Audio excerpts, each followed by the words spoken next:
teman-teman, assalamualaikum warahmatullahi wabarakatuh.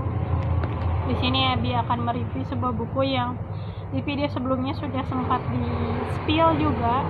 Bukunya apa? Buku Buya Hamka Memoir Perjalanan Hidup Sang Ulama, karya Yuwardi Syukur dan Arlen Araguchi, dicetak oleh Tinta Medina di tahun 2017. Ini sekitar berapa ya? 208 halaman ya. Cukup tebal. Nah, teman-teman pasti tidak asing dengan Buya Hamka ini. Abi tahu Buya Hamka itu ketika dulu pernah nonton filmnya. Filmnya judulnya ya nama beliau Buya Hamka. Cuma dengan membaca buku ini jadi lebih tahu lebih dalam tentang siapa itu Buya Hamka dari masa kecilnya sampai ia wafat. Buku ini terbagi menjadi 3 bagian. Penjara dan pasca penjara. Karena kenapa sih? Karena emang pas penjara itulah highlight kehidupan Buya Hamka ini. Jadi diambilnya pra penjara, dan pasca penjara. Di pra penjara menceritakan ya masa kecil Buya Hamka, kemudian Buya Hamka menikah dengan Siti Raham, kemudian mempunyai beberapa anak. Nah, ini dia fotonya. Kemudian ketika penjara ya karena difitnah Buya Hamka, dia pun dipenjara selama kurang lebih 2 tahun lebih. Yang masya Allahnya adalah ya di sini diceritakan bahwa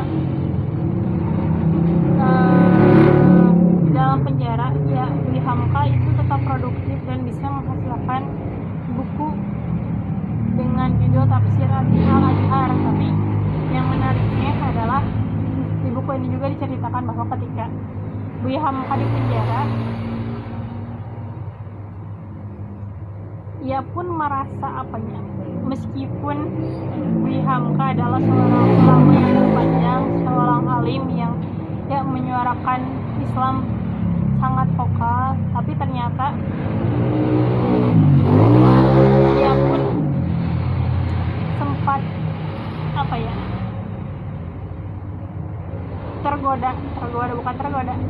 goyah imannya untuk mendiskon umurnya, karena sekejam ya di penjara atas tuduhan fitnah. Ya udahlah mendiskon umur aja gitu. Di buku ini beliau menceritakan, cuman ya alhamdulillahnya dengan kesadaran beliau dan atas izin Allah beliau tidak melakukan itu dan tadi beralih dengan melahirkan sebuah karya, yaitu Tafsir Al-Azhar. Itu sih teman-teman di bab 2. Sebenarnya pengen menjelaskan dengan lebih detail, lebih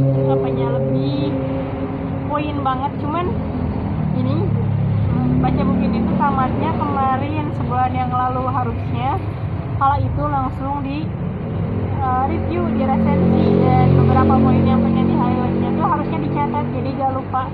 Tapi karena faktor M jadi gak sempat buat itu, dan hasil videonya mungkin kurang memuaskan. Semoga di next buku bisa lebih memuaskan, lebih maksimal. Nah, kemudian beliau bebas dari penjara. Di sini juga diceritakan tentang yang jadi highlight itu beliau sebagai pribadi yang pemaaf, meskipun ia udah dipenjarakan oleh seseorang itu. Takut Abi tidak ingin menyebutkan namanya, tapi beliau ketika yang memenjarakan itu yang meninggal, beliau tetap pemaaf gitu, dengan memaafkan dan menyolatkan beliau. Siapa itu beliau? Baca aja teman-teman buku ini, bukunya harus dibaca. Kemudian ada beberapa part yang Abi suka, yaitu ketika Siti Raham, istrinya yang masya Allah sangat sederhana sekali, sangat mendukung suaminya dalam berjuang gitu ya. Sampai ketika itunya beliau menjual perhiasannya untuk kehidupan beliau dan Buya Hamka, jadi tidak ingin membebankan Buya Hamka. Terus ketika pasca penjara, Siti Raham diminta untuk berpidato. Ini bunyi pidatonya. Assalamualaikum warahmatullahi wabarakatuh. Saya diminta berpidato, tetapi sebenarnya ibu-ibu dan bapak-bapak sendiri maklum bahwa saya tak pandai pidato. Saya bukan tukang pidato seperti Buya Hamka.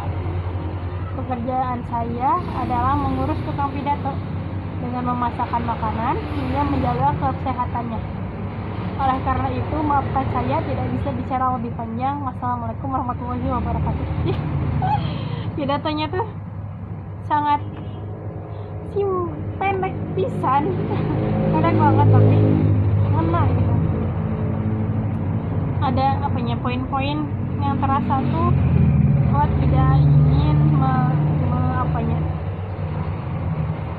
lebih tinggi derajatnya daripada suami, begitu ya. Sesederhana itu Siti Raham, tapi pengen nonton nanti lah filmnya tentang Siti Raham. Dan dia sampai ke gitu. Terus itu tadi ya tidak bisa menjelaskan secara detail karena sudah sebulan lalu tamat bacanya. Tapi sedikit kelebihan dan kekurangan buku ini. Untuk kelebihannya,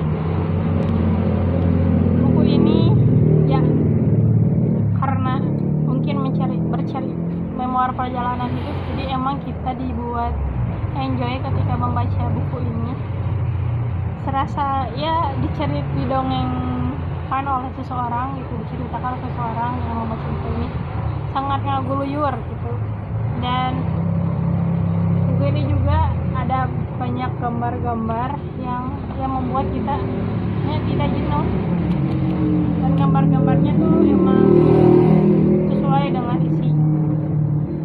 Seperti ini tadi. Nah ini nih buku ini foto ini adalah Hamka dan Siti Raham. Di sini teman-teman jelas gak bisa baca, tapi ya coba bacakan. Jadi gambar ini adalah kenangan-kenangan perkawinan antara Buya Hamka dan Siti Raham. Saat itu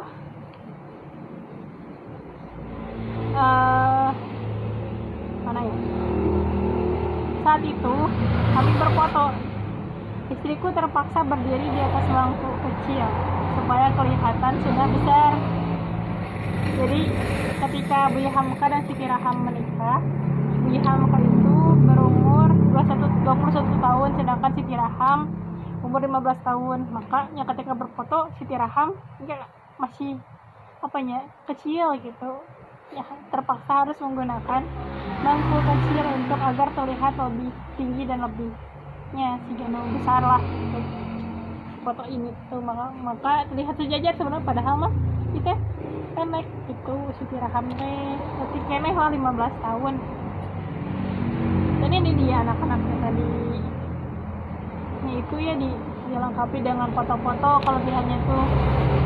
Terus kelemahannya terus kelebihan yang selanjutnya ada part yang dikasih tinta merah. Ini adalah percakapan kata-kata Buya Hamkanya menceritakan beliau ketika di penjara. Kemudian sekarang maju pada kekurangan buku ini. Buku ini secara fisik ininya menarik ya, Buya Hamka. Cuman gambarnya nggak terlalu mirip. Yang menjadi minusnya adalah buku ini tuh terlalu berulang. Ada part yang beberapa kali diulang. Jadi misalnya di bab 1 pasca pra penjara tuh diceritakan di bab 2 diceritakan lagi, di bab 3 diceritakan lagi. Jadi ada beberapa part yang diceritakan berulang-ulang gitu.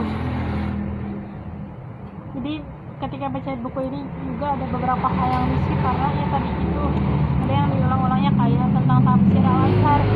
Ya mungkin penekanannya, tapi mungkin ya tiap orang beda-beda, tapi menurut tadi cukup menjenuhkan ketika ada banyak beberapa hal yang diulang lagi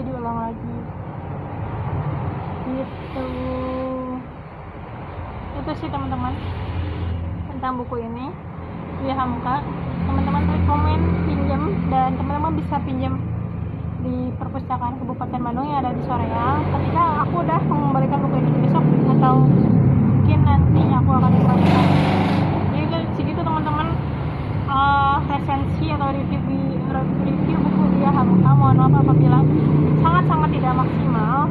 Semoga ya kedepannya bisa lebih maksimal. Teman-teman kalau misalnya ada rekomendasi buku lain yang pokoknya Abi suka buku yang di dalam bukunya tuh bercerita gitu. Kalau gak bercerita kadang suka jenuh. Jadi teman-teman yang punya buku yang ini tuh nyaman banget buat dibaca bisa rekomendasikan di kolom komentar.